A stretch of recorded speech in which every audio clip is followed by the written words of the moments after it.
तो सीयूटी को लेकर माइंड में एक क्वेश्चन होता है कि इसमें कौन कौन से कोर्सेज आते हैं। क्या यूनिवर्सिटीज अपने सारे कोर्सेज सीयूटी के थ्रू कराती है या फिर वो सेपरेट वे कराती है। तो हमें ये ध्यान देना होगा कि जितनी भी यूनिवर्सिटीज होती है वो सभी अपने कोर्सेज सीयूटी के थ्रू नहीं कराती, बल्कि अपने कुछ कोर्सेज सेपरेट भी कराती है। जैसे फॉर एग्जाम्पल अगर हम दिल्ली यूनिवर्सिटी की बात करें तो दिल्ली यूनिवर्सिटी नो डाउट अपने अंडर ग्रेजुएट के मोस्टली कोर्सेज वो सीयूटी के थ्रू ही कराती है।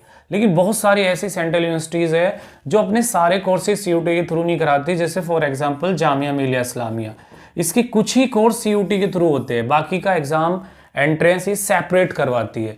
तो आपको ध्यान देना, जिस कोर्स में आप एडमिशन लेना चाहते हो क्या वो सीयूटी के अंडर में कराया जा रहा या फिर सेपरेट एंट्रेंस कराया जा रहा। जैसे जेएनयू है, जवाहरलाल नेहरू यूनिवर्सिटी, ये भी अपने बहुत सारे कोर्सेज सेपरेट कराते हैं, सभी कोर्सेज सीयूटी के अंडर में नहीं आते हैं।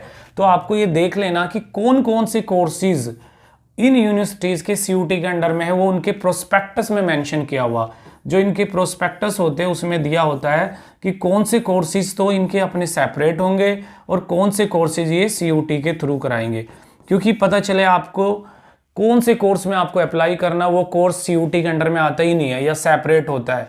तो अप्लाई करने के साथ साथ आपको ये भी देखना कि ये यूनिवर्सिटीज़ कौन से ऐसे कोर्सेज है जो सेपरेट कराती है। तो फिर उसके लिए आपको उसका सेपरेट फॉर्म भरना होगा। सीयूटी के अंडर में उसके सभी कोर्सेज नहीं आते हैं।